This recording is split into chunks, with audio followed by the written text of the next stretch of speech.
फायरसाइडको आजको अङ्कमा हामी बहस गर्नेछौँ राजनीतिक स्थिरता र विकासको नारा लिएर सत्तामा आएको नेकपाका लागि 2/3 नजिकको जनमत के अब थेग्न कठिन पर्दै गएको हो? महामारीले थिलथिलो बन्द गरेको देश र नागरिकका बारेमा काम गर्न छोडेर लामो समयदेखि जारी केचलो र माथापच्चीको अर्थ के हो? सरकार र पार्टी सञ्चालनको यही रवैयाले नेकपाको भविष्य अब के हुन्छ? सरकारी अधिकारीहरू नै भनिरहेका छन् कि महामारी देशले थेग्न नसक्ने अवस्थामा पुगिरहेको छ र यो क्रम बढ्दो छ।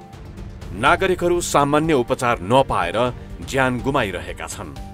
तर देशको शासन सत्ताको बागडोर सम्हालेको सबैभन्दा ठूलो पार्टी नेपाल कम्युनिस्ट पार्टी भने विगत 8 महिनादेखि आन्तरिक झगडा र सत्ताकै छिना झप्टीमा लिप्त देखिन्छ। पार्टीमा 2 अध्यक्षमध्ये एकले पार्टी र अर्कोले सरकार चलाउने भने पनि दुवैको ध्यान आफ्नो भन्दा अरूको कार्यक्षेत्रमा हस्तक्षेप गर्ने र राजनीतिक पासा फालेर आफू बलियो बन्ने ध्याउनमा व्यस्त छन्।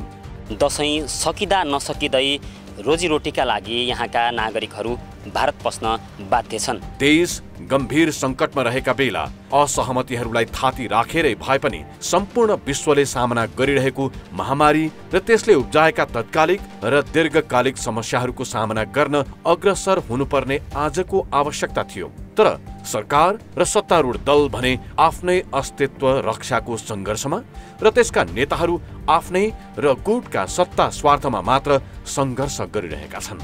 देश र नागरिकले भोगिरहेका समस्याका पहाडलाई बेवास्ता गर्दै चलिरहेको सत्ताको सर्कसले देशलाई कहाँ पुर्याउला?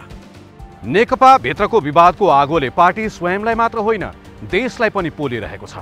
अब यो विवादको समाधान के वा साँच्चै चर्चा गरिए जस्तो नेकपा विभाजनकै संहारमा हो? फायरसाइडको आजको अङ्कमा हामी यिनै प्रश्नको जवाब खोज्नेछौँ र सङ्घीय संसद भवन प्राङ्गणमा आज हाम्रा अतिथि हुनेछन् नेकपाका नेता भीम रावल।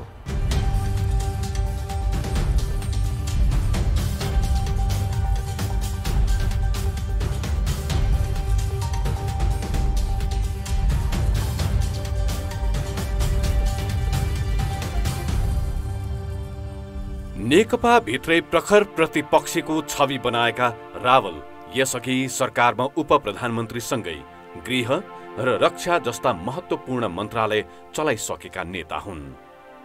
रावलजी, स्वागत छ फायरसाइडमा। धन्यवाद। आज हामी संयोगले यो संवाद संसद भवनको प्राङ्गणमा गरिरहेका छौँ, जुन संसदमा जनताका मुद्दामाथि सघन बहस हुनुपर्ने, छलफल हुनुपर्ने थियो। त्यो संसद अहिले छैन, ताला मारिएको छ। यो संसद बाहिर फेरि हामी नेकपा भित्रको किचलो माथापच्चीका बारेमा संवाद गर्न बसेका छौँ। जहाँ बहस हुनुपर्ने हो त्यहाँ बहस भइराखेको छैन, बाहिर बहस भइरहेको छ, त्यो पनि अनावश्यक असान्दर्भिक विषयमा। तपाईँलाई अप्ठ्यारो लाग्दैन? लागिरहेको छ? आजको हाम्रो बहस त्यसकारण यो प्रतीकात्मक पनि भयो। संसद भनेको जनप्रतिनिधिहरूले देश र जनताका आवाजहरूलाई मुखरित गर्ने, राष्ट्रको सर्वोपरि हितलाई प्रतिबिम्बित गर्ने थलो हो।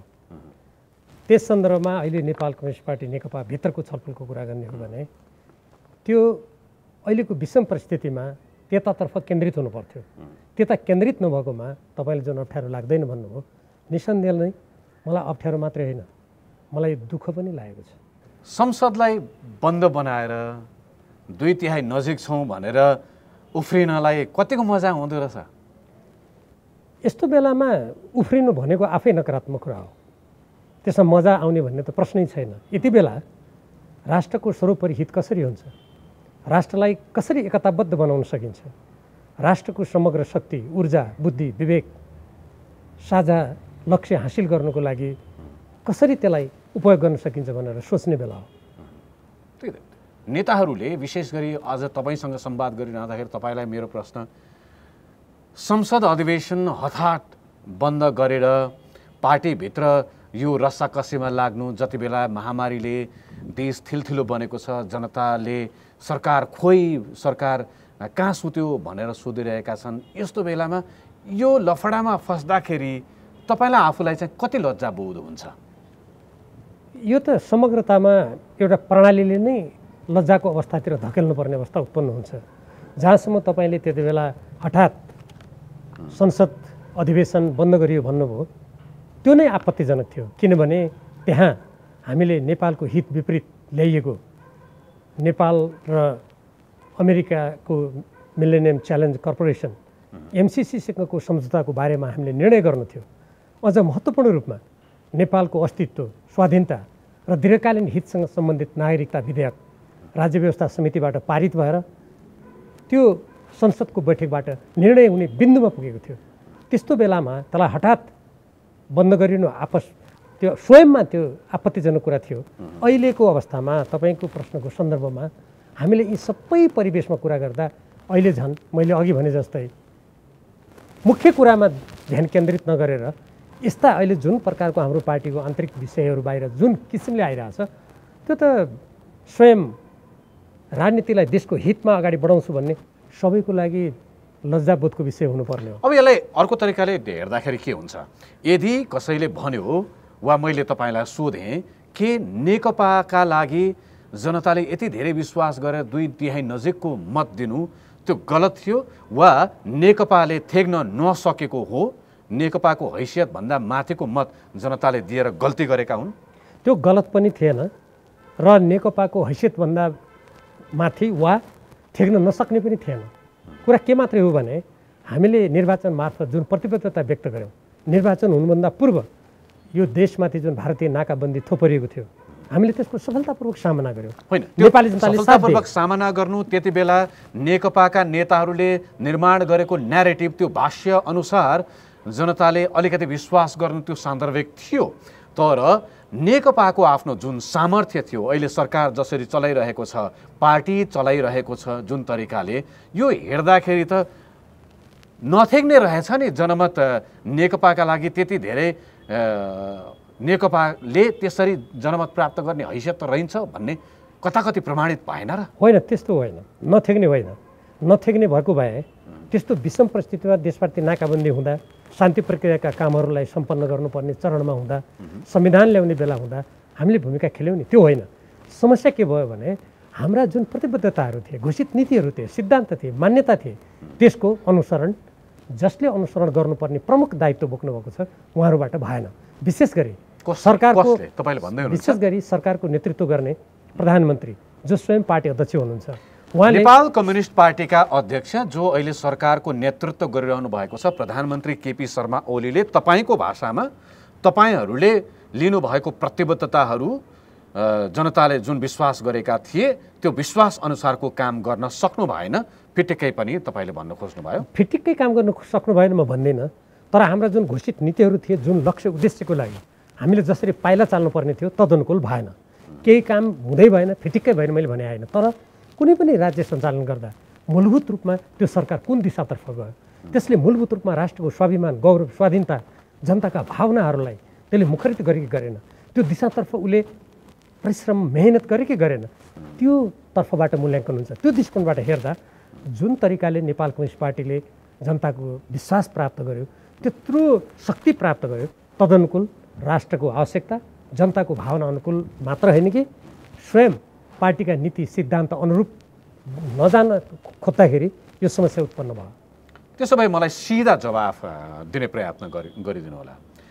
नेकपा आफू चाहिँ ठिक, यसका नीति, यसले गरेका प्रतिबद्धताहरू सबै ठिक, जनताले विश्वास गर्नु पनि ठिक, जनताबाट प्राप्त जनमत पनि ठिक, नेकपा समग्रमा ठिक, तर यसको नेतृत्व केपी शर्मा ओलीको प्रधानमन्त्रीत्व र उहाँ बेठिक, असफल?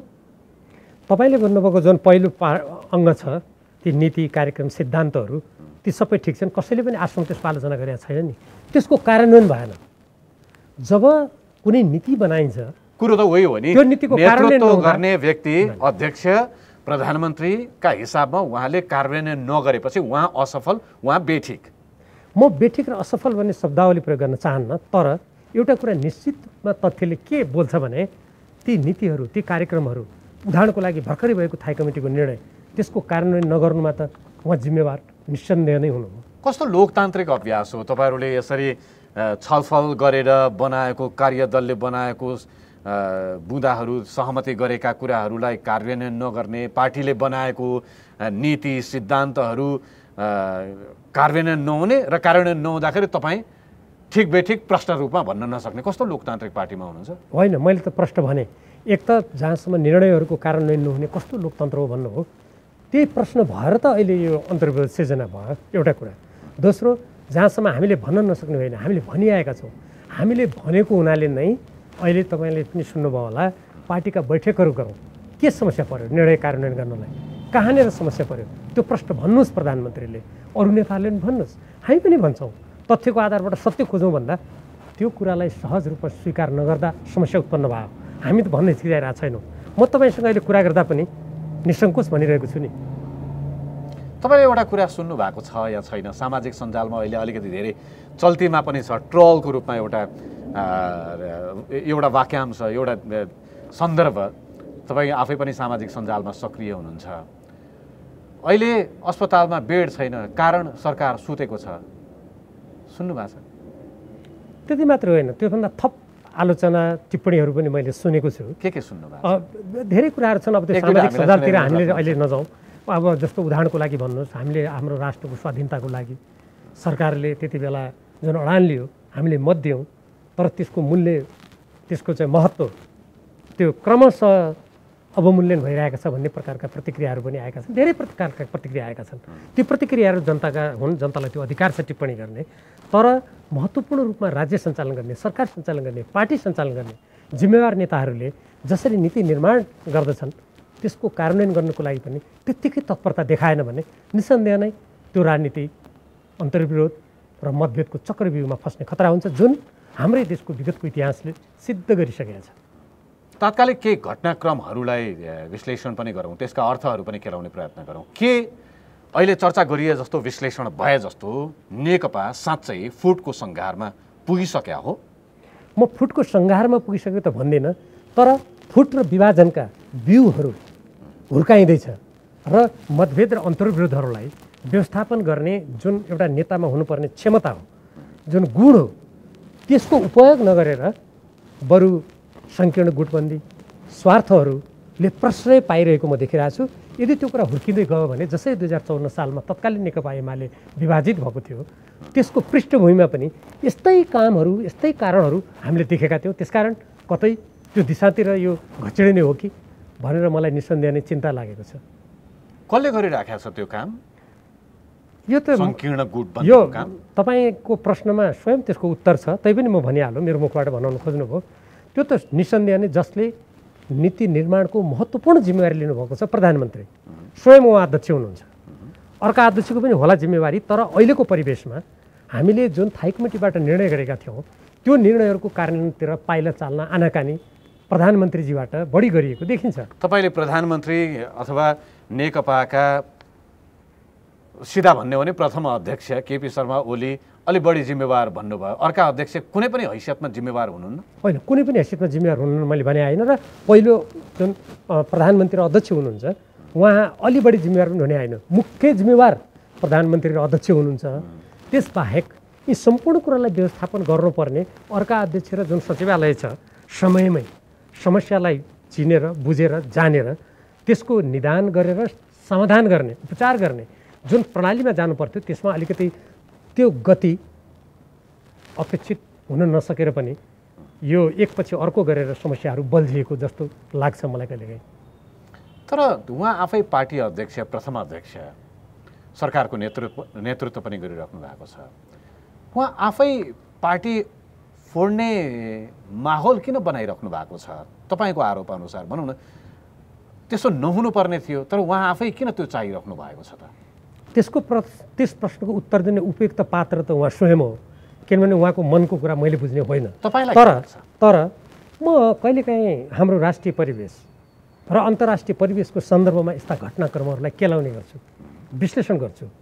मैले यी कुरा केलाउँदै गर्दा जति बेला एसिया प्रशान्त क्षेत्र सम्मेलन भएको थियो, जसमा जो प्रचलित भाषामा होली वाइन भनेर बाहिर आएको थियो, त्यो बेलादेखि अहिले भारतीय गुप्तचर प्रमुखसँग उहाँको वार्ताको घटनाक्रमलाई हेर्दा मलाई 4-5वटा कुराहरू यसको अन्तर्यमा कतै छन् कि भन्ने मलाई लाग्न थालेको छ। एक, यो जुन नेपाल र अमेरिकाको बिचमा मिलेनियम च्यालेन्ज कर्पोरेसन MCCसँग सम्झौता भएको थियो, त्यो सम्झौतालाई जसरी पनि अगाडि बढाउनको लागि जसरी प्रधानमन्त्री र उहाँले नेतृत्व गरेको सरकारका केही मन्त्रीहरू लाग्नुभयो, यसबाट एउटा यो कारणलाई मैले देख्न थालेको छु। एक, दोस्रो, तपाईँले मलाई आरम्भमा सोध्नु भएको थियो यो संसदको अधिवेशन विघटन हठात भयो भन्ने। त्यति बेला नागरिकता सम्बन्धी अत्यन्त संवेदनशील विधेयक, जो नागरिकता हाम्रो देशको दीर्घकालीन अस्तित्वसँग सम्बन्धित थियो र हाम्रो स्वाधीनतासँग सम्बन्धित थियो, त्यो पारित हुनै लागेको थियो। हठात संसद त्यतिको बैठक समाप्त गरियो। किन आखिर त्यो गरियो? नागरिकता विधेयक किन पारित गर्न अगाडि जान सकेन? मैले दोस्रो कारणको रूपमा बुझेको छु।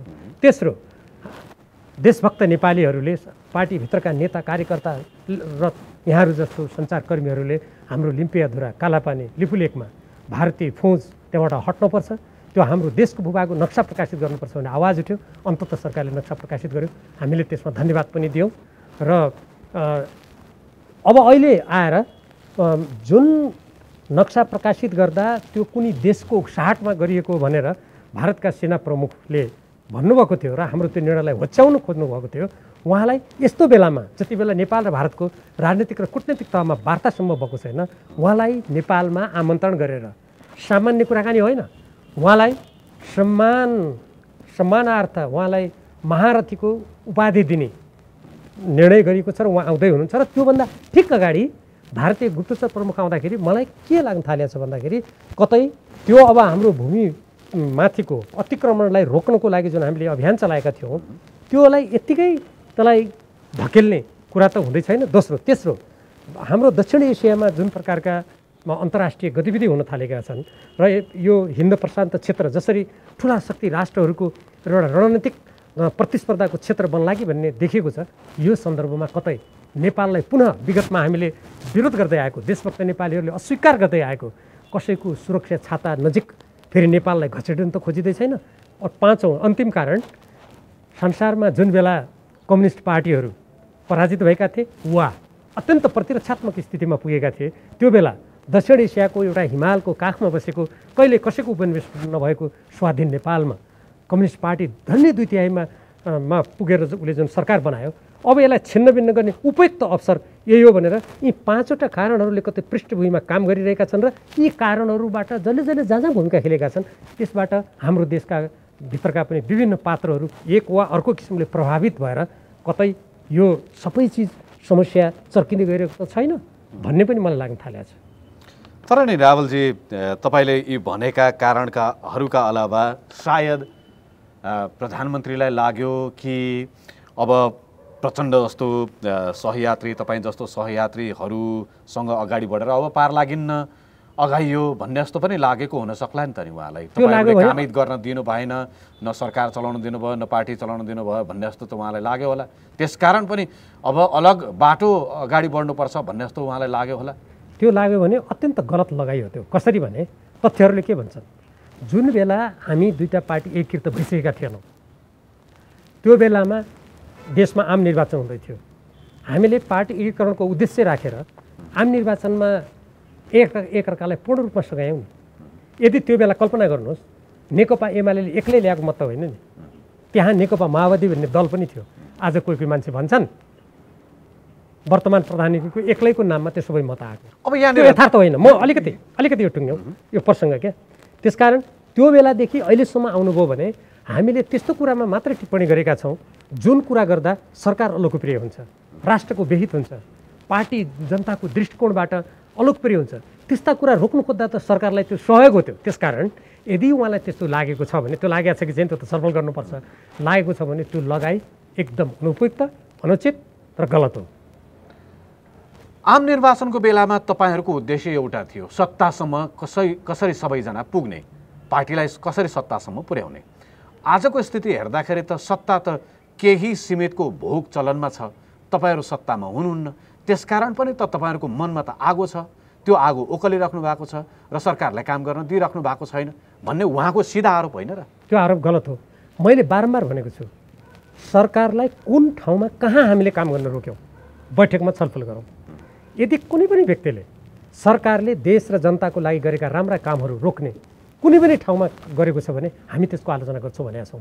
तर के कुराको प्रधानमन्त्रीजीले अपेक्षा गर्नु हुँदैन र कुनै पनि व्यक्तिले अपेक्षा गर्नु हुँदैन भने उदाहरणको लागि राति 9 बजेदेखि 12 बजेसम्म नेपालको कुनै पनि शासकले नगरेको, संसारमा कसैले नगरेको एउटा कुनै देशको गुप्तचरलाई सैनिक जहाजमा देशभित्र ल्याएर अनि परराष्ट्र मन्त्रालयको प्रतिनिधि समेत नराखेर वार्ता गर्दा अनि यस्तो कुराको समर्थन गरिदिउन् भनेर अपेक्षा गर्यो भने त्यस्तो समर्थन चाहिँ गर्न सकिँदैन। यदि त्यसलाई नै असहयोग भन्ने हो भने अब त्यसमा त सहयोग गर्ने प्रश्नै आउँदैन, किनभने त्यो राष्ट्रको स्वाधीनतासँग स्वयं प्रधानमन्त्रीको मर्यादासँग गाँसिन्छ। अरू कुरामा त कोही पनि मर्यादासँग मात्रै होइन, यसलाई त कतिपयले अब देखियो नि नेकपाको राष्ट्रवाद भने त यही रहेछ, प्रधानमन्त्री केपी शर्मा ओलीको राष्ट्रवाद भने त यस्तो रहेछ, रात बिरात गुप्तचर प्रमुखलाई, विदेशी गुप्तचर प्रमुखलाई यसरी भेट दिइयो भनेर उडाइरहेका छन्। होइन, त्यो गल्ती गर्यो भने त जनतालाई टिप्पणी गर्ने अधिकार छ। म एउटा कुरा तपाईँको अघिल्लो प्रश्नको सन्दर्भमा मेरो कुरा छुट्यो। हामीले निर्वाचनमा केवल सत्तामा जाने उद्देश्य मात्रबाट गरेका थिएनौँ। तपाईँले त्यति बेला पार्टीकीकरणको घोषणा हेर्नुभयो भने र हामीले निर्वाचनमा जाने घोषणापत्र हेऱ्यौँ भने 2006 सालदेखि नेपाल कम्युनिस्ट पार्टीले असमान सन्धि सम्झौताहरूको पुनरावलोकन गर्ने भनेर आवाज उठायो। नेपालको संविधानको निर्देशक सिद्धान्तमा त्यो लेखियो, नीतिमा त्यो लेखियो र त्यस्तै गरेर हाम्रा स्रोतहरू, जलस्रोत, हाम्रा प्राकृतिक स्रोतहरू अब राष्ट्रको सर्वोपरि हितको लागि परिचालन गर्ने भनेर प्रतिबद्धता वाचा बन्धन गरेर हामी ती उद्देश्य, उदाहरणको लागि मैले भनेको त्यसबाहेक अरू थुप्रै रोजगारीदेखि लिएर देशभित्र उत्पन्न समस्याको समाधान गर्ने थुप्रै कुराहरूलाई समाधान गर्नुको लागि हामी निर्वाचनमा एक भएका हौँ। त्यो कुनै सरकारमा कसैलाई पुर्याउनुको लागि कुनै पदको लागि गरिएको थिएन। तर एउटा नेपालीमा उखान छ, खोलो तर्यो लौरो बिर्स्यो। अब निर्वाचनबाट भइहाल्यो, अब त्यो पद जति हो गरिसक्यो, अब कहीँ हट्ने स्थिति पनि छैन। अब किन चाहियो भनेर सोच्यो भने त त्यो उखान लागु हुन्छ त्यहाँ फेरि।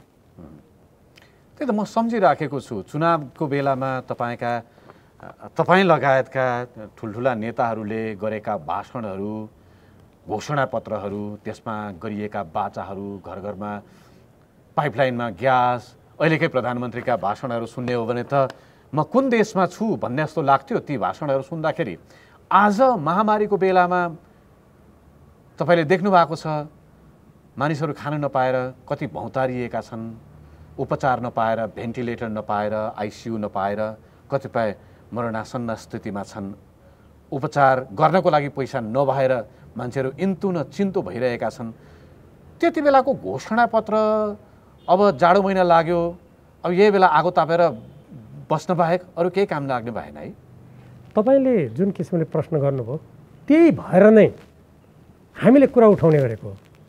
त्यही भएर नै विगतका घोषणाहरू सम्झौँ, जनताको अगाडि गरेका प्रतिज्ञा सम्झौँ, देशको माटोलाई सम्झेर यही प्रतिनिधि सभाको शपथ कक्षमा जनताको नाममा लिएको शपथ सम्झौँ र त्यो उद्देश्य पुरा गर्नेतर्फ पाइला चालौँ। त्यो एक रातमा हुन्छ भन्ने कल्पना हामीले गरेको होइनौँ। जस्तो उदाहरणको लागि मलाई यहाँबाट थानकोट जानु छ भने म थानकोटतिर मेरा पाइलाहरू हुनुपर्छ, म त्रिपुरेश्वरसम्म हिँड्दैछ है भन्ने मान्छेले अनुभूत गर्नुपर्छ। तर म त्यसो नगरेर काभ्रे पलाञ्चोकतिर फर्केँ भने हेर्ने मान्छेले भन्ला कस्तो मान्छे रहेछ, थानकोटतिर जान्छु भन्थ्यो, यसका पाइला त भक्तपुरतिर लागेछन्। त्यस कारणले हामीले पार्टीमा त्यस्तो नगरौँ भनेका हौँ, हामीले त्यो बाटोमा जाउँ भनेका हौँ। त्यसकारण तपाईँले अघि मलाई एउटा प्रश्न गर्नुभएको थियो, सरकारलाई असहयोग गर्ने भनेको होइन। जहाँ हामीले जाने भनेका थियौँ हाम्रा पाइला त्यतातर्फ जानुपर्छ भन्ने कुरामा जोड हो नि त। त्यसैले तर जनताले बुझ्ने भाषामा भन्ने हो भने त बालुवाटारमा जुन खालका बैठकहरू हुन्छन्, जे विषयमा छलफल हुन्छ, खुमलटारमा जुन खालका बैठक र छलफलहरू भइरहेका छन्, त्यसमा त जनताको नाम कसैले लिएको सुन्दा पनि सुनिँदैन। तपाईँले नै ड्राफ्ट गर्नुभएका सहमतिका पत्रहरूमा जनजीविकाका सवालमा कुनै पनि कुरा लेखिएका छैनन्, छ र? त्यो होइन। हामीले जुन प्रतिवेदन दिएका थियौँ त्यो प्रतिवेदनमा अहिलेको कोरोना महामारीबाट, विषाणुको सङ्क्रमणबाट उत्पन्न समस्याको लागि हामीले विस्तृत रूपमा सुझाव दिएका छौँ। त्यहाँ अघि तपाईँले एउटा भन्नुभयो अस्पतालहरूमा उपचार भइरहेका छैन। समाजवाद उन्मुख एउटा प्रणालीमा, राज्य व्यवस्थामा जनताले सरकारी अस्पतालमा समेत पहिले धरोटी राख्नुपर्ने नेपाल कम्युनिस्ट पार्टीको दृष्टिकोणबाट भन्नुहुन्छ भने म आधिकारिक रूपमा भन्न सक्छु, यो लज्जास्पद कुरा हो। त्यस कारणले त हामीले जनजीविकाका, राष्ट्रियताका कुराहरू, जनताका दैनिक समस्या समाधान गर्न अब विवादलाई हामी यहीँ थानको लगाउँ, साझा छलफल गरौँ, नीति बनाऊ, त्यो नीतिअनुसार सरकार अगाडि जान्छ, जनतालाई विश्वासमा लिउँ, राष्ट्रको सेवा गरौँ भनेर निर्णय गरेका छौँ हामीले। त्यही त, अब यो सबै कुरा तपाईँले नै भनिराख्नु भएको छ, हुनुपर्ने केही कुरा भएको छैन, नहुनुपर्ने कुरा मात्रै भइरहेको छ। तपाईँहरू चाहिँ हेरेर चाहिँ के गरिराख्नु भएको छ? होइन, म यसलाई 3टा कुराले भन्छु। हुनुपर्ने कुरा केही पनि भएको छैन, नहुने सबै भएको छ भन्ने पनि होइन। कतिपय कुरा राम्रा पनि भएका छन्, त्यो त अहिले हामीसँग धेरै चर्चा गर्ने समय पनि नहोला। तर कतिपय नहुनुपर्ने कुराहरू भएका छन्, त्यस्तो हुनु हुँदैन, त्यसलाई रोकिनुपर्छ भनाइ हो। अब जहाँसम्म हेर्ने कुरा छ, कसरी रोक्ने? यसलाई हामी हेरिरहेका छौँ। क्याटेगोरिकली भन्नुहोस्, यसलाई रोक्ने कसरी? म त्यसैमा आउँदैछु। हामी हेरिरहेका छैनौँ। म स्मरण गरौँ तपाईँलाई, जति बेला दल सम्बन्धी अध्यादेश ल्याएको थियो, हामी नै हौँ 20 जना थाई कमिटीका सदस्यले हस्तक्षेप गरेर हामीले त्यसलाई रोक्यौँ। त्यसपछि त्यो अर्को चरणमा पार्टी जब तीव्र विवादमा भएको थियो, अन्तर्विरोध चर्केको थियो, कतिपय मानिसहरूले भनेका थिए अब पार्टी फुट्छ कि क्या हो। त्यो बेलामा हामीले कार्यदल बनायौँ, थाई कमिटीको बैठक गऱ्यौँ। त्यो थाई कमिटीको बैठकले मार्गनिर्देशन गर्यो। स्वयं अध्यक्ष द्वयले, अझ विशेष गरी म भन्न चाहन्छु प्रधानमन्त्रीजीले त्यसमा हस्ताक्षर गर्नुभयो, अपानी जारी भयो। हाम्रो प्रयासको परिणाम हो नि।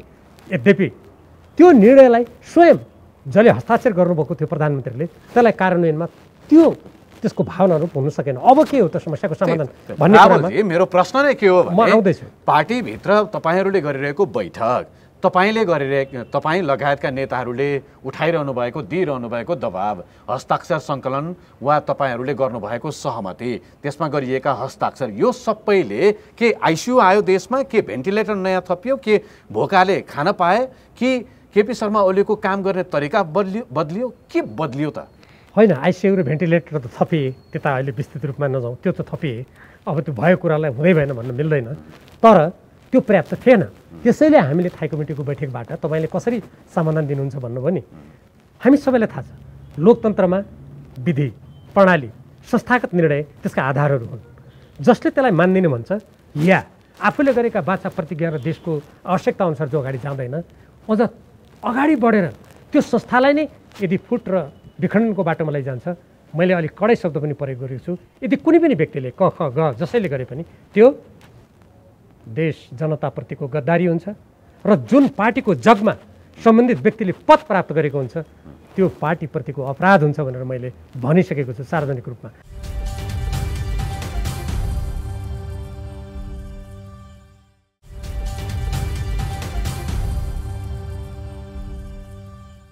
राहुलजी, तपाईँले प्रधानमन्त्री र प्रधानमन्त्री वरिपरिका नेताहरूलाई आलोचना गरिरहँदाखेरि जनताले तपाईँलाई पनि हेरिरहेका छन्, समग्र नेकपाभित्रका हरेक नेताको अनुहारहरू पनि हेरिरहेका छन्। तपाईँ जुन क्षेत्रको प्रतिनिधित्व गर्नुहुन्छ, जहाँबाट निर्वाचित हुनुभएको छ, सुदूरपश्चिम, त्यहाँबाट अहिले हजारौँ युवाहरू भारततर्फ लागिरहेका छन्, दशैँ पछाडि पनि, जहाँ भारत भनेको विश्वमै सबैभन्दा धेरै महामारीको प्रकोप भएको ठाउँ हो। तपाईँलाई लाग्छ ती युवाहरूले आँसु झार्दै नेकपा जिन्दाबाद, नेकपा सरकार जिन्दाबाद, भीम रावल जिन्दाबाद, पुष्पकमल दाहाल जिन्दाबाद, केपी शर्मा ओली जिन्दाबाद भन्दै गइरहेको जस्तो तपाईँलाई त्यस्तो लाग्छ? उनीहरूको क्रन्दन र पीडा नै मेरो यो अभिव्यक्ति हो नि। मैले जुन बेला निर्वाचनमा गएर जनताका घर आँगनमा गएर तपाईँले भन्नुभएका नाराहरू जनताले घन्काएका थिए, मैले त्यो नारा अनुरूप सरकारका पाइलाहरू चल्नुपर्छ भनेर पहिलो दिनदेखि भन्दै आएको छु। जब त्यसको विपरीतका केही क्रियाकलाप भएपछि त्यो जनताको त्यो पीडा र क्रन्दनलाई मुखरित गर्ने, त्यताप्रति सरकार र राज्यको ध्यान आकर्षित गराउनुको लागि नै त म बोलिरहेको छु नि। त्यसकारण तपाईँले जुन लाक्षणिक रूपमा मलाई त्यो प्रश्न गर्नुभयो, निसन्देह नै जनताले ठिक विपरीत भावना बोकेर मन गरौँ भएर देश छोड्नु परेको हुन्छ। र अर्को कुरा पनि भन्न चाहन्छु, यो सुदूरपश्चिमको कुरा मात्र होइन, आज 40 लाखभन्दा बढी नेपालीहरू संसारका विभिन्न भूभागहरूमा छन्।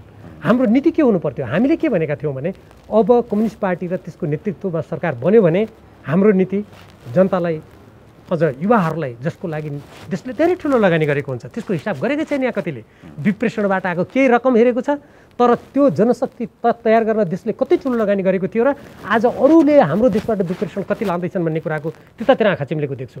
त्यसैले त्यो नीति लिनुपर्छ भनेर हामीले भनेका थियौँ नि, तर सरकारले त्यतातिर ध्यान दिएन। फलस्वरूप ध्यान दिउँ भने हाम्रो भयो, अनि ध्यान दिउँ भनेपछि ल असहयोग गर्यो किन भन्ने भनाइ सरकार सञ्चालनको नजिक रहेका केही साथीहरूको भयो। यही कुराले गर्दा अन्तर्विरोधहरूको सिर्जना भयो। तपाईँलाई के लाग्छ, तपाईँले उल्लेख गरेका ती 40 लाख नेपाली जो खाडीमा छन्, वा रुँदै भारतमा गइरहेका छन् उनीहरूले अर्को निर्वाचनमा नेकपालाई फेरि पनि उस्तै नेकपा सरकार जिन्दाबाद भन्दै नै जिताउँछ जस्तो लाग्छ अर्को चुनावमा। लोकतन्त्र भनेको यस्तो प्रणाली हो, यदि जुनसुकै राजनीतिक दल र नेता किन नहोस् देशको सार्वभौमसत्ता, अखण्डता, स्वाधीनता, सर्वोपरि हित, स्वाभिमानमा आँच पुग्ने काम गर्यो भने, जनताको भावना विपरीत त्यसले जान खोज्यो भने र गर्नुपर्ने काम नगर्नुपर्ने काममा तत्परता देखाउने कुरा गर्यो भने जनताले कसैलाई पनि स्वीकारी रहँदैनन्। यो शाश्वत सत्य हो। यदि त्यसमा कुनै व्यक्तिले भ्रम पाल्छ भने त्यो भ्रमको शिकार, त्यो भ्रम पाल्ने त्यो भ्रम तपाईँसँग छैन, ममा छैन, पटक्कै छैन। अर्को पटकको निर्वाचनमा जनताले तपाईँहरूलाई परिणाम देखाउँछन् भन्नेमा प्रष्ट हुनुहुन्छ? म एकदमै प्रष्ट छु, 100% प्रष्ट छु। मैले हेर्नुहोस्, म राजनीतिक शास्त्रको विद्यार्थी हो, मैले संसारका अनेकौँ निर्वाचनहरूको अध्ययन गरेको छु। कुनै कुनै देशमा त यस्तो समेत मैले पाएको छु अत्यधिक बहुत भएको राजनीतिक दल अर्को चुनावमा पुग्दा 9 स्थानमा झरेको मैले अध्ययन गरेर देखेको छु। त्यसो भए रावलजी, आज नेकपाका तपाईँ लगायतका नेताहरू पुष्पकमल दाहाल, माधव कुमार नेपाल, झलनाथ खनाल एउटा पक्षका नेताहरूको ध्यान केमा छ? अर्को पटकको निर्वाचनको लागि हारको तयारी हो वा अहिलेका लागि सरकार फेरेर अहिले चाहिँ पुगिहालौँ न भन्ने हो? यो प्रणालीमा जुन विकृतिहरू आयो, पार्टी सरकारले देश जनताप्रति इमान्दार भएर जसरी कटिबद्ध भएर आफ्नो ऊर्जा त्यसमा खर्चिनुपर्ने हो, संस्थागत रूपमा अगाडि जानुपर्ने हो, कानुनी शासनका प्रणालीहरूलाई अनुसरण गर्नुपर्ने हो, त्यसको रक्षाको पहल हो। यो त्यसप्रतिको चिन्ता हो।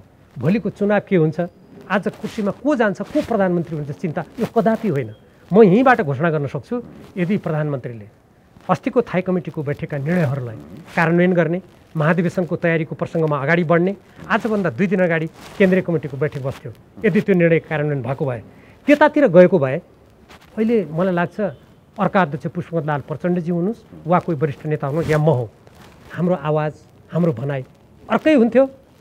हेर्नुहोस्, हामी छाती खोलेर भन्थ्यौँ सबैलाई, हेर्नुहोस् हाम्रो थाई कमिटीको निर्णय भएर कति राम्रो कार्यान्वयन भयो, हामीले अब विवाद हुँदैन भनेर जुन भनेका थियौँ, हाम्रा अध्यक्ष प्रधानमन्त्रीले कार्यान्वयन गर्नुभयो, उहाँको शैली फेरियो भनेर मै घोषणा गर्थेँ।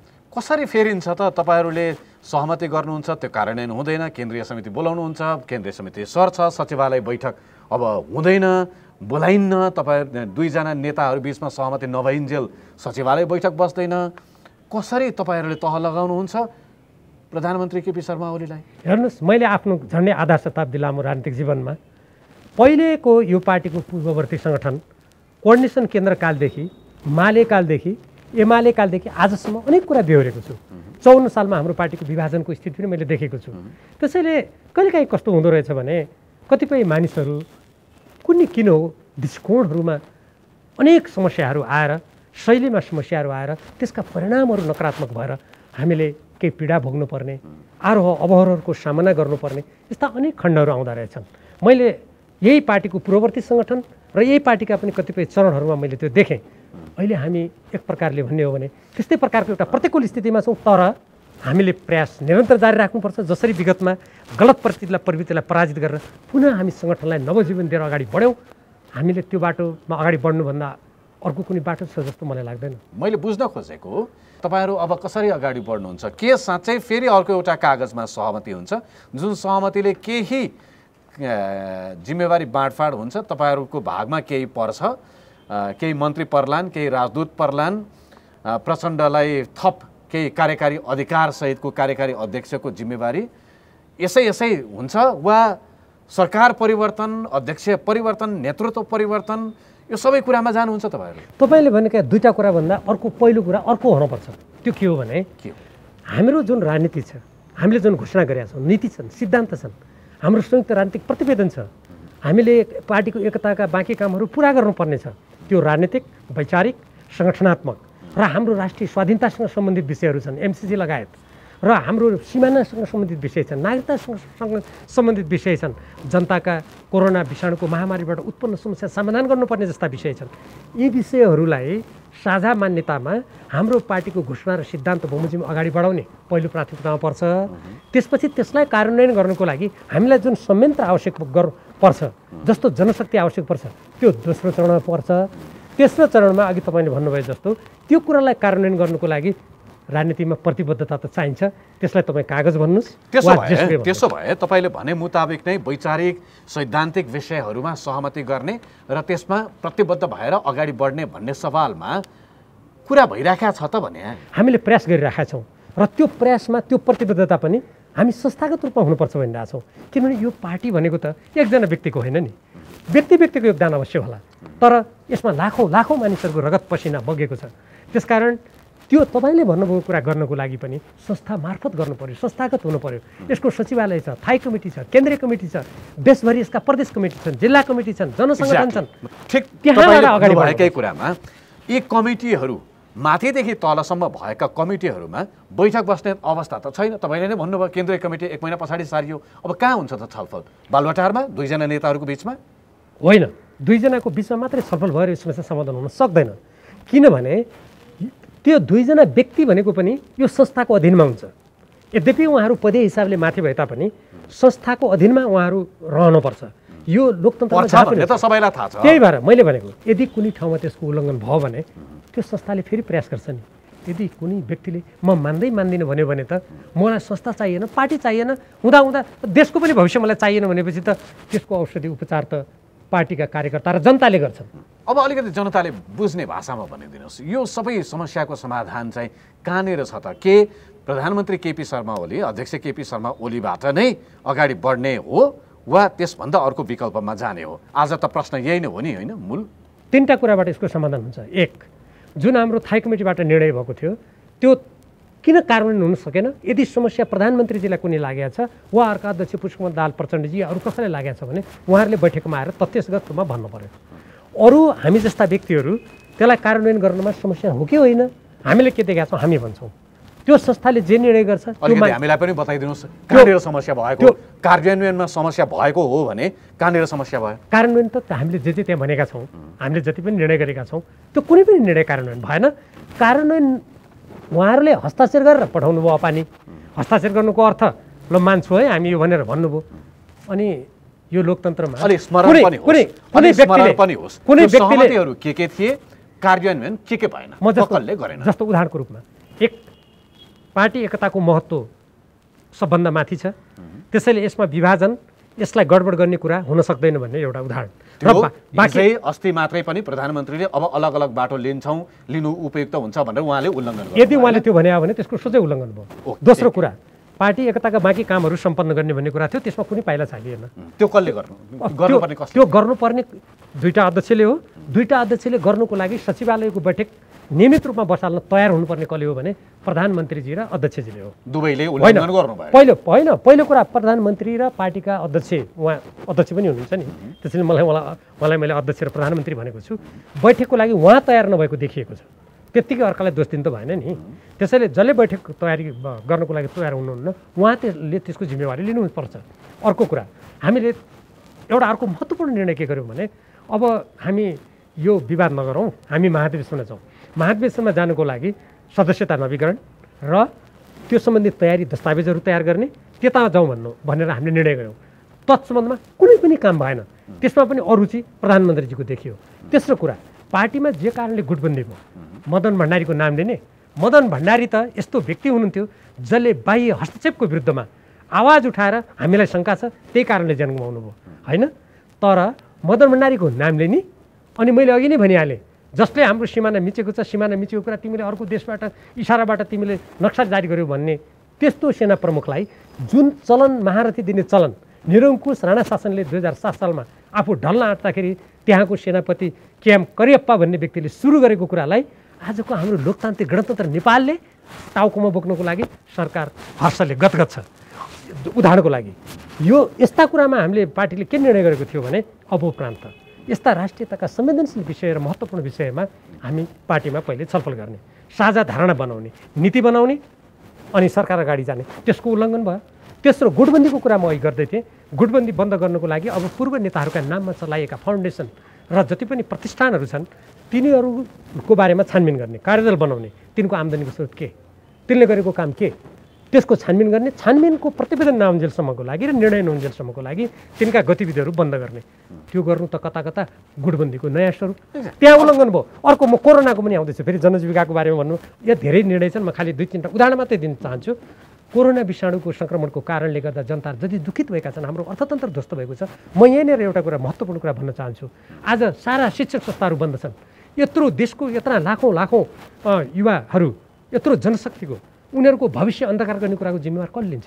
आज संसारका अरू देशहरू हेर्नुहोस् त, सबले पठन पाठन सुरु गरिसके। हामी के गर्दैछौँ? यस्ता धेरै कुराहरूको बारेमा रावलजी तपाईले यति सबै कुरा गरिरहँदाखेरि मलाई सिधा जवाब दिनुस् न। न जनताको सवालमा संवेदनशील, न राष्ट्रियताका सवालमा संवेदनशील, न पार्टी भित्रको समस्याहरूका बारेमा संवेदनशील, यी कुनै पनि कुरामा संवेदनशील नभएको भनेर तपाईँले भनिरहँदाखेरि प्रधानमन्त्री केपी शर्मा ओलीको विकल्पका रूपमा तपाईँले अघि सार्नु भएको, तपाईँहरूले अघि सार्नु भएको अर्को विकल्प को हो त त्यसो भए पार्टीमा, कि छैन? होइन, तपाईँले भनेको कुरामा अघि तपाईँले थाई कमिटीका निर्णयहरू के भयो भने हुनाले मैले त्यो उदाहरणको रूपमा 3-4वटा भने हो, होइन? त्यो भन्दा अझै धेरै छ भनेर होइन, त्यो तपाईँले त्यो अघि अलि त्यसलाई अलिकति सामान्यकरण गर्नुभयो। म अलि विशेषै रूपमा बैठकको निर्णयको कुरा गर्दै थिएँ। अब कसरी जाने त यसलाई समाधान गर्ने भन्ने जुन तपाईँले अघि पनि भन्नुभएको थियो, त्यही त यसको हेर्नुहोस्, यो हामीले जुन अहिले शासन प्रणाली अपनाएका छौँ नि, पार्टीमा पनि र राज्य सञ्चालनमा पनि, त्यो त विधिबाट चल्छ नि, हो नि? हामी नेपालको संविधान छ, त्यो कानुन छन्, प्रणाली छ। तपाईँहरू अहिले मसँग अन्तर्वार्ता लिनुभएको छ, यो अन्तर्वार्ता पनि एउटा प्रणालीबाट चलेको छ। यो प्रणालीको हामीले उल्लङ्घन गर्ने बित्तिकै हाम्रो यो सम्पूर्ण कुरा भताभङ्ग हुन्छ, होइन?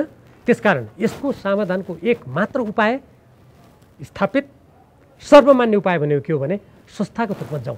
यदि प्रधानमन्त्रीजीसँग उहाँलाई सरकार बनाउन, सरकार सञ्चालन गर्न कुनै अवरोध छ, अप्ठ्यारो पर्यो, अस्ति थाई कमिटीका बैठकका निर्णयहरू कार्यान्वयन गर्न अप्ठ्यारो पर्यो भने उहाँले तथ्यगत रूपमा बैठकमा राख्नु पर्यो। हामी त सबै विवेकी छौँ नि, अनि हामीलाई पनि भन्नु दिनु पर्यो। प्रणालीको कुरा अलिकति भन्दाखेरि के प्रधानमन्त्री केपी शर्मा ओली, अध्यक्ष केपी शर्मा ओली मात्रै हो जसले विधि र पद्धति मान्नुपर्ने, प्रणाली मान्नुपर्ने, पुष्पकमल दाहालले मान्नु नपर्ने हो कि माधव नेपालले मान्नु नपर्ने हो कि झलनाथ खनालले मान्नु नपर्ने हो कि तपाईँले मान्नु नपर्ने हो कि तपाईँहरूले गर्नुभएको सहमति अनुसार नै पनि अब पार्टी चलाउने, कार्यकारी अध्यक्षका रूपमा पार्टी चलाउने जिम्मा त पुष्पकमल दाहालको हातमा थियो, उहाँको काँधमा थियो। तर पार्टीको कार्यकारी अध्यक्षका नाताले अब महाधिवेशनको लागि गर्नुपर्ने तयारीहरूका सवालमा गर्नुपर्ने कामहरू नगरी फोन गरेर बालुवाटारमा गएर प्रधानमन्त्रीको कुर्सी मलाई चाहियो भन्ने त उहाँ नै हो नि, होइन? होइन, म त्यसमा दुईटा तपाईँको प्रश्नलाई 2 भागमा बाँडेर म प्रश्न पार्न चाहन्छु। पहिलो कुरा त कानुन र विधि सबैले मान्नुपर्छ। त्यो कुनै मैले प्रधानमन्त्रीजीले मान्नुपर्छ, पुष्पकमल दाहाल प्रचण्डजीले मान्नु हुँदैन, वा अर्कोले मान्नु हुँदैन मैले भनेको छैन, सबैले मान्नुपर्छ। एक। दोस्रो, तपाईँ कार्यकारी अधिकार भएको हुनाले पुष्पकमल दाहाल प्रचण्डजीले तदनुरूप अब सङ्गठन अगाडि बढाउनुपर्छ, तपाईँले ठिक भन्नुभयो। त्यसैको लागि त उहाँ बैठक बोलाउँ, बैठक गरौँ, छलफल गरौँ भन्दा प्रधानमन्त्रीजीले मान्नु भएको खै? जब बैठक बोलाउँ भन्दा प्रधानमन्त्रीले तपाईँले बोलाएको बैठकले हुँदैन भनेपछि त्यो कार्यकारी अधिकारको सम्मान गरेको भयो त? भएन। दोस्रो कुरा। तेस्रो कुरा, अहिले यदि मान्नुहोस् प्रधानमन्त्रीजीलाई, उहाँलाई यो कुरा यहाँ बाधा अवरोध भयो भने हामी त सुन्न तयार छौँ नि। हाम्रो कुरा उहाँले सुन्नु पर्यो, तथ्यमा आधारित। तथ्यमा आधारित छैन भने खण्डन गर्नु पर्यो। अनि उहाँले भन्न खोजेको कुरा कहाँ समस्या छ त्यो त उहाँले बैठकमा आएर भन्नु पर्यो नि। प्रणाली छ नि पार्टीको त्यहाँ, जसरी राज्य प्रणालीबाट चल्छ पार्टी पनि प्रणालीबाट भनेको बैठक बसालौँ भनेर भन्दाखेरि नमान्ने, प्रवक्ताले बैठक बसालौँ भनेर पत्राचार गर्ने, त्यो पत्राचारको कुनै सुनवाई नहुने, तपाईँले नै भने मुताबिक जनजीविकाका सवालमा, राष्ट्रियताका सवालमा, अरू थुप्रै सवालमा कुनै पनि संवेदनशीलता नदेखाउने, तर पनि प्रधानमन्त्री चाहिँ भइरहने, तपाईँहरू कतिन्जेल बोकेर बस्ने हो त? हामी अत्यन्त जिम्मेवारीपूर्वक काम गर्न चाहन्छौँ। तपाईँले अघि जुन कुराहरू भन्नुभयो कि उदाहरणको रूपमा, त्यस्तै कामहरू नभएको हुनाले त यो प्रतिवाद गर्नु परिरहेको छ नि। यसलाई पनि के ठान्नुहोस् भने ती गर्नुपर्ने काम नगरेकोमा त्यसप्रति आपत्ति जनाएर गर्न लगाउनको लागि गरिएको प्रयास ठान्नुहोस्। यसलाई एउटा। दोस्रो, अब दोस्रो प्रधानमन्त्रीको तपाईँहरू दबाब गर्ने, दबाब दिने हैसियतमा मात्रै हुनुहुन्छ, बदल्ने हैसियतमा हुनुहुन्न। होइन होइन, म भन्दै थिएँ, तपाईँले अर्को पूरक प्रश्न गर्नुभयो। अब के दबाब मात्रै हो त? अनि के निर्णय गर्न सक्ने कुनै ठाउँ छैन त भन्ने तपाईँको जुन प्रश्न छ, ठाउँ छ। किनभने कुनै पनि कुरा हामी जिम्मेवारीपूर्वक त्यसलाई उपयुक्त ढङ्गले अगाडि बढोस् भन्ने हाम्रो उद्देश्य हो। त्यसैले मैले आफैले पनि के माग गरेको छु भने प्रधानमन्त्रीजीलाई जब कुनै अप्ठ्यारो हो भने उहाँले थाई कमिटीको बैठक तुरन्त बोलाउनुहोस्। त्यो थाई कमिटीको बैठक नै यस्तो प्रणाली हो, त्यसको केन्द्रीय कमिटीको बैठक नै यस्तो प्रणाली हो जुन प्रणालीले त्यसको समाधान दिन्छ। जसरी यो राज्य प्रणाली एउटा निश्चित मापदण्डमा चल्छ, निश्चित कानुन र विधिमा चल्छ, पार्टी पनि त्यस्तै हो नि। त्यसकारण पहिलो चरणको कुराहरू भन्ने, यहाँ गल्ती भयो भन्ने, बाटो देखाउने, गर्नुहोस् भन्ने, आग्रह गर्ने त्यो। दोस्रो चरणमा पुगेपछि बैठक हुन्छ। बैठक उहाँले बोलाउनै पर्छ नि। कि त पार्टी विघटन भयो भनेर कसैले घोषणा गर्यो, म अब कुनै छैन, राजनीतिमा पनि छैन, देश जहाँसुकै जाओस्, म यो पदमा पुगिहालेँ क्यार, मलाई पार्टी पनि मतलब होइन के त्यो भन्यो भने त्यसको औषधि त मैले अघि नै भनिसकेँ। पार्टी कार्यकर्ता र जनताले गर्छन्, त्यो बेग्लै प्रसङ्ग भयो। नभए पार्टीप्रति अलिकति पनि माया, आस्था, सङ्गठन, दलीय व्यवस्था, विधि प्रणाली मान्ने कुरा भएपछि त त्यो जिम्मेवारी पदमा बसेपछि त म अनन्तकालसम्म कहिले पनि बैठक मान्दिनँ, म त्यो हुनु पनि दिन्न भने कसैले भन्न सक्छ होला भन्ने कुराको परिकल्पना कसरी गर्ने? उहाँले अब सचिवालय बैठकको नि औचित्य छैन, म त्यसको निर्णय मान्दिनँ, स्थायी कमिटीले जे भन्नुहोस् म मान्दिनँ भनिसक्नु भएको छ। उहाँले अब अर्का अध्यक्षलाई अब अलग बाटो गर्नुपर्छ भन्ने खालको मनसाय देखाउने बित्तिकै तपाईँहरू पछाडि त सर्नु भएको हो नि। डिफेन्डिङ पोजिसनमा, डिफेन्सिभ पोजिसनमा तपाईँ बस्नु भएको हो नि। यो अगाडि र पछाडि सर्ने प्रसङ्गै होइन। यो कर्णालीको जनता परिषद हेरफेरको प्रसङ्गमा पुष्पकमल दाहाल, माधव कुमार नेपाल पक्ष पछाडि सरेको होइन? पछाडि होइन, यो जिम्मेवारी बोधको कुरा हो। हेर्नुहोस्, जहिले पनि जो मान्छे देश र जनताप्रति संवेदनशील भएर जिम्मेवारी बोध गर्छ उसले अन्तिमसम्म पनि पार्टी जोगाउने, देश जोगाउने, जनता जोगाउने कुरालाई प्राथमिकता दिन्छ। त्यो जिम्मेवारी बोध मात्रै हो त्यो। हेर्नुहोस्, त्यस कारणले गर्दा जस्तो तपाईँले अघि प्रधानमन्त्रीले यसो यसो भन्नुभयो, म अब पार्टी मान्दिनँ, के मान्दिनँ, बैठक मान्दिनँ भन्नुभयो। हामी त उहाँको मुखबाट सुन्न चाहन्छौँ, त्यो हो कि होइन पहिलो कुरा। किनभने हामी शङ्काको गर्नुहुन्छ, उहाँले मुखले तपाईँलाई भन्नुभयो भने तपाईँ के गर्नुहुन्छ? व्यक्तिगत रूपमा तपाईँ के गर्नुहुन्छ भनिदिनुहोस् त। म जुन पार्टीमा छु नि, यदि व्यक्तिगत रूपमा उहाँले प्रष्ट कमिटीमा भन्नुभयो भने मलाई 100% विश्वास छ कमिटीले आवश्यक पाइला चाल्छ, उपयुक्त पाइला चाल्छ। कस्तो पाइला चाल्छ? उहाँले जुन जसरी भन्नुहुन्छ त्यस्तै पाइला चाल्छ। त्यो त मैले सुन्नु पऱ्यो नि। त्यो कस्तो हो? त्यो अलिकति प्रश्न भन्नु होइन, त्यो उहाँले कसरी भन्नुहुन्छ त्यसमा भर पर्छ। उहाँलाई अनुशासनको कारबाही गरेर पार्टीबाट होइन, म त्यसरी भन्न चाहन्न। किन भन्नुहुन्छ भने म परिकल्पनामा जान चाहन्न, किनभने यो अत्यन्तै संवेदनशील विषय हो। देशको प्रधानमन्त्री, पार्टीको अध्यक्ष, जसको गतिविधि र जसका काम कारबाहीले हाम्रो समग्र राष्ट्रका जनताको जीवन प्रभावित हुन्छ, हाम्रो राष्ट्रको भविष्य प्रभावित हुन्छ। म त्यस्तो कुरा आफूले नसुनेर उहाँसँग प्रत्यक्ष त्यो बैठकमा छलफल नगरेर म यस्तो हुन्छ भनेर भन्नु उपयुक्त हुन्न।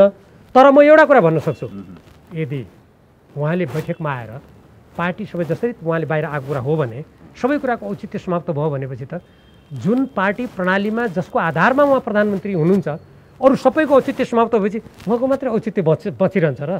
अब अलिक सजिलोसँग अलिक प्रश्न जवाब दिइदिनु होला।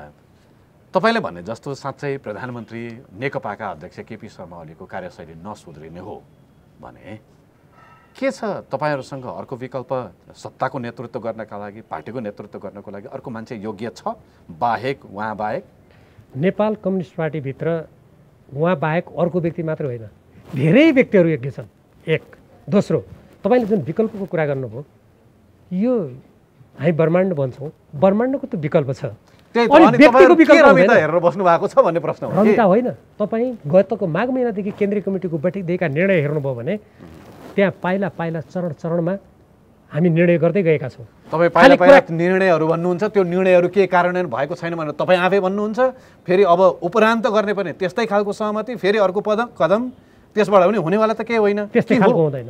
त्यो अन्तिम तोप आवश्यक निर्णय, स्थायी कमिटीले गर्नुपर्ने निर्णय के हो? त्यसलाई अन्तिम तोप पनि नभनौँ, त्यसलाई के भन्न सकिन्छ भने पार्टीभित्रको जुन यसको सञ्चालनमा आएको समस्यालाई फेरि नआउने गरिकन गर्ने, सरकार सञ्चालन र पार्टी र सरकारको बिचको समन्वयको जुन समस्या छ त्यसलाई समाधान गर्नको लागि के गर्नुपर्छ त्यो गर्ने दुईटा बाटाहरू हुन सक्छन्। केपी शर्मा ओलीले माधव कुमार नेपाललाई प्रधानमन्त्रीको प्रस्ताव गर्नुभयो, प्रदीप नेपाललाई पार्टीको अध्यक्ष प्रस्ताव गर्नुभयो भन्ने चर्चा छ। अब के गर्नुहुन्छ? मलाई त्यो दुईटै कुरा थाहा छैन, तर म एउटा कुरा भन्न सक्छु, यो व्यवस्था भनेको बहुदलीय व्यवस्था हो। यो हिजोको राजतन्त्र होइन, जस्तो होइन। एउटा व्यक्तिले कसैलाई टीका लगाइदिएर आजका मितिबाट तपाईँ प्रधानमन्त्री हुनुभयो, तपाईँ पार्टी अध्यक्ष हुनुभयो भनेर नेपाल कम्युनिस्ट पार्टीको विधि प्रणालीले स्वीकार गर्दैन। त्यसको लागि थाई कमिटीको बहुमतले त्यसलाई स्वीकार्नुपर्छ, सचिवालयको बहुमतले स्वीकार गर्नुपर्छ, केन्द्रीय कमिटीको बहुमतले स्वीकार गर्नुपर्छ। यदि उहाँले त्यो भन्नुभएको हो भने ल्याउनुहोस् न त बैठकमा, हामी विचार गर्छौँ। तपाईँले भनेको कुरा त यो जोक जस्तो, चुटकिला जस्तो लागेन र भने, किनभने तपाईँ विधि प्रणालीको कुरा गर्नुहुन्छ, निर्वाचन पराजित भएकै नेताहरू दुईजनालाई तपाईँले संसदमा पठाउनु भएको छ, कसरी मिल्यो त? यो विरोधाभासपूर्ण भएन? मैले अघि भनेको कुरा चुटकिलो त्यस्तो व्यक्तिहरूलाई लाग्न सक्छ जसलाई विधि र पद्धतिमा विश्वास हुँदैन। अब जहाँसम्म पराजित तपाईँको पार्टीको विधि र प्रणालीभित्र विश्वास नगर्नेहरूको लागि त पार्टी नै जोक लागिसक्यो नि। हेर्नुहोस्, विधि र पद्धतिमा जसले विश्वास गरेनन् विगतमा उनीहरूको इतिहास पल्टाएर हेर्नुहोस्, मैले भनिरहनु परेन। जहाँसम्म तपाईँले निर्वाचनमा पराजित व्यक्तिहरूलाई ल्याइयो भन्नुभयो, त्यो त राष्ट्रिय बहसको विषय हो। त्यसमा मेरा पनि धारणा हुन सक्दछन्, अरूका पनि धारणा हुन सक्दछन्। त्यो कानुनले नछेकेको विषय भएको हुनाले हामीले त्यसलाई यस्तै हो भनेर नभनेको मात्रै हो। त्यसलाई राजनीतिक नैतिकताको दृष्टिकोणबाट हेर्ने हो भने त्यसमा त देशले छलफल गर्न सक्छ, बहस गर्न सक्छ, पार्टी अर्को चरणमा जाँदा अर्को निष्कर्षमा पनि पुग्न सक्छ। यदि प्रधानमन्त्री केपी शर्मा ओलीको कार्यशैली नसुध्रिने हो भने तपाईँहरूले उहाँलाई हटाउन सक्ने ल्याकत तपाईँसँग छ कि तपाईँले उहाँलाई आरोप लगाउनु भए जस्तै तपाईँलाई पनि देशी विदेशी शक्तिहरूको आड चाहिएको छ? तपाईँहरूसँग मात्रै चाहिँ छ कि छैन? देशी विदेशीको आडबाट नेपालको राजनीति सञ्चालन गर्ने कुरालाई म घृणा गर्छु। हामी नेपाली जनताको शक्ति, आफ्नो बुद्धि विवेकमा विश्वास गर्ने व्यक्तिहरू हौँ। हामी प्रश्न देख्न सक्छौँ। आज नेपाल कम्युनिस्ट पार्टी संसदमा बहुमत प्राप्त पार्टी हो। यसको केन्द्रीय कमिटी, थाई कमिटीहरू छन्। यदि यसमा कुनै पनि व्यक्तिलाई बनाउने र परिवर्तन गर्न सक्ने हैसियत ल्याकत नभएको भए आज प्रधानमन्त्री केपी शर्मा ओली पनि प्रधानमन्त्रीको रूपमा हुनुहुन्थेन। आज पुष्पकमल दाहाल अध्यक्ष हुनुहुन्थेन। वामदेव गौतम अस्ति भर्खरै उपाध्यक्ष हुनुभयो। वामदेव गौतम भर्खरै केही समय अगाडि उपाध्यक्ष हुनुभयो। हुन त म पनि उपाध्यक्ष सबभन्दा बढी मत ल्याएर जितेको मान्छे हो महाधिवेशनमा, होइन? तर उहाँ हुनुभयो, उहाँ अस्ति हुनुभयो। यसले के देखाउँछ भने तपाईँले जता सङ्केत गर्नुभयो कुनै पनि व्यक्तिलाई परिवर्तन गर्न सक्ने ल्याकत हैसियत यो पार्टीले राख्छ। यो पार्टीलाई त्यो ल्याकतको उपयोग गर्नको लागि कुनै विदेशी शक्तिको आड, कसैको समर्थन आवश्यक छैन। त्यो गर्नुहुन्न। तर अस्ति गुप्तचर प्रमुख, भारतीय गुप्तचर प्रमुख आएर तपाईँलाई जोगाउँछौँ भनेर उहाँले भन्नुभएको छ अरे भन्ने गाईगुई पनि सुनिन्छ। मैले त्यो कुरा त त्यस्तो, किनभने त्यहाँको प्रत्यक्ष कुरा के हो मलाई थाहा छैन। तर मैले योभन्दा अगाडि पनि प्रश्न भनेको छु, एउटा देशको गुप्तचरलाई जसरी जुन समयमा जस्तो किसिमले त्यहाँ ल्याइयो त्यो त अत्यन्त अनुचित गलत छ भनेर त मैले मात्र होइन, नेपालका सबै देशभक्त नेपालीहरूले भनेका छन्। र अझ एउटा कुरा, गुप्तचरको भ्रमण अस्ति हुने, अनि अब सेनापतिको भ्रमण अब छिट्टै हुने। मेरो सङ्केत त्यता होइन, त्यो कुरा छँदैछ। तपाईँले अगाडि पनि बोलिसक्नु म भन्छु महारथी बनाउने त्यो कुरा पनि आउने। त्यही बेला यो पार्टीको जुन अन्तर्वृत्त चर्किने जुन अवस्था बनेको छ, अब यो त नेपालका राजनीतिकहरूले हामी सबैले विश्लेषण गर्नुपर्ने विषय चाहिँ हो यो। अब केपी शर्मा ओली कति दिन प्रधानमन्त्री हुनुहुन्छ? तपाईँले कानुनअनुसार सोध्नुभयो कि व्यवहारको कुरा सोध्नुभयो? व्यवहारिक, राजनीतिक, कानुनी, नैतिक, जनताप्रतिको दायित्व, अरू धेरै आधारहरू छन्। कानुनी दृष्टिकोणबाट त उहाँको समयावधि 5 वर्ष हो जम्मा। अब साढे 2 वर्षभन्दा बढी जान थाल्यो। अब जहाँसम्म राजनीतिक र अरू प्रसङ्गको तपाईँले कुरा गर्नुभयो, यो नेपाल कम्युनिस्ट पार्टीको बैठक भएपछि थाहा हुन्छ।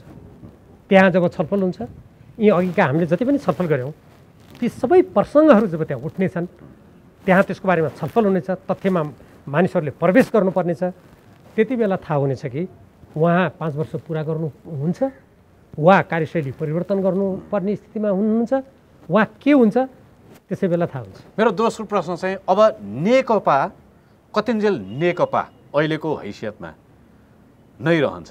पूर्व माओवादी, पूर्व एमाले भनेर अहिले पनि भनिन्छ।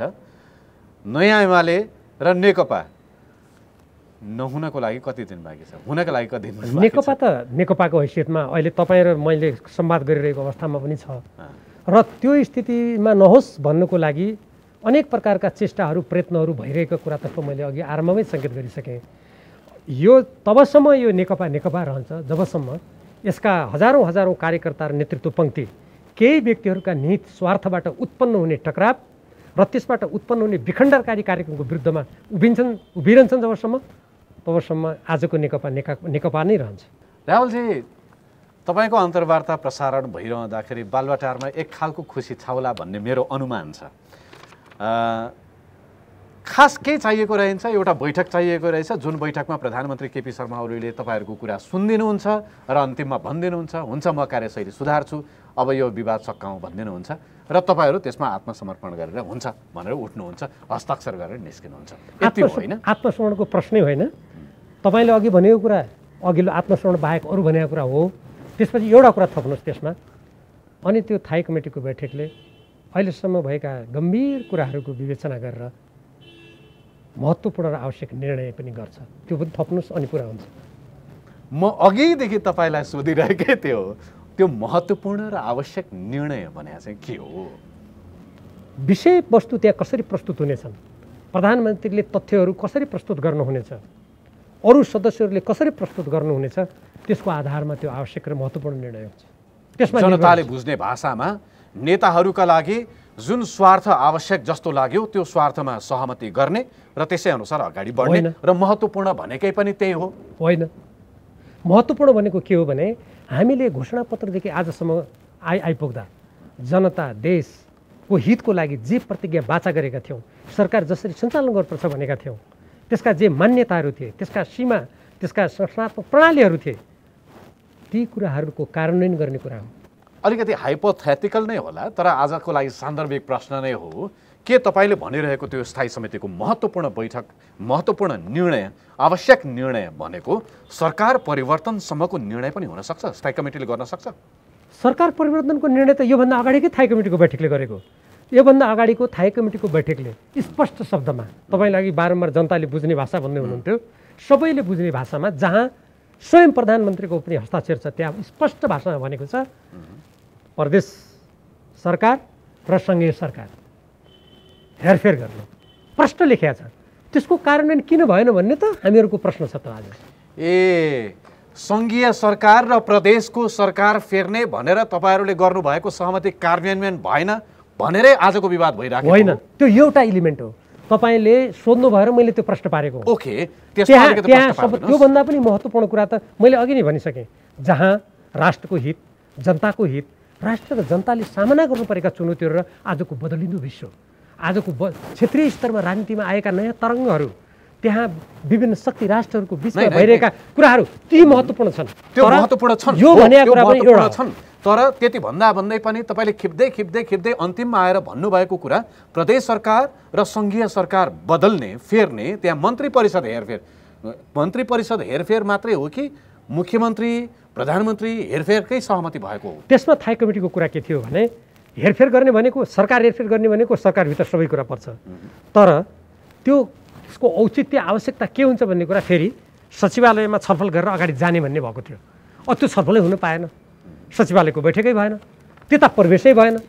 त्यसकारण तपाईँले अघि भनेको प्रसङ्गमा बैठकले त्यो गर्न सक्छ कि सक्दैन, हेरफेर भन्ने जुन कुरा गर्नुभयो सक्छ भन्न खोजेको हो मैले। खोइ त सक्या, तपाईँहरूले सहमति गरे भन्नुभयो, केही छैन, भएको छैन, उहाँले मान्नु भएको छैन, कतै केही हुनेवाला जस्तो देखिन्न। एक समय नहुँदै उहाँले मन्त्री परिषदमा पनि थोरै हेरफेर गर्नुभयो, आफ्नो पक्षका हालिदिनु भयो, तपाईँहरूको पक्षमा नपरेपछि तपाईँहरू चड्किनु भएको छ। होइन, त्यो आफ्नो पक्ष नपरेपछि हुँदै होइन। मैले अघि पनि भनिसकेँ, त्यसलाई नदोहोऱ्याउँ, ती सम्पूर्ण पक्ष त्यहाँ सम्बन्धित छन्। तर जहाँसम्म एकचोटि भएन भन्दैमा अर्कोचोटि हुँदैन भनेर राजनीतिमा सायद त्यसरी सोच्नु उचित हुँदैन। भनेपछि प्रधानमन्त्री केपी शर्मा ओलीलाई अझै पनि खतरा छ? खतरा होइन। प्रधानमन्त्री केपी शर्मा ओलीजीले हामी सबैले, उहाँ लगायत हामीले संयुक्त रूपमा जे कुरा गर्छौँ भनेका थियौँ, जसरी अगाडि बढ्छौँ भनेका थियौँ हो तदनुकूल उहाँले चल्नुपर्छ र पार्टीले जे निर्णय गर्छ त्यो कुरा जसरी एउटा सामान्य साधारण सदस्यले मान्नुपर्छ उहाँले पनि मान्नुपर्छ। अन्तिममा कोरोना महामारीले देश थिलथिलो छ, तपाईँलाई थाहा छ। सरकारले अब नसक्ने भनेर हात उठाइसकेको करिब स्थिति छ। अब के गर्नु पर्ला? जनतालाई राहतको लागि तपाईँहरूले के भन्नुहुन्छ, के बोल्नुहुन्छ, के गर्नुहुन्छ? यो झगडै मात्रै गरिराख्नुहुन्छ कि? यो एक त झगडा होइन, यो देश सरकार र पार्टीलाई उचित बाटोमा डोर्याउनुको लागि गरिएको प्रयत्न हो। एक दोस्रो भएन भन्नुहुन्छ, कुमलटारमा बाजाबाज भयो, बालुवाटारमा बाजाबाज भयो। बाजाबाज होइन, त्यो राजनीतिक बहस हो, मतभेदबाट उत्पन्न त्यो छलफल मात्रै हो एउटा।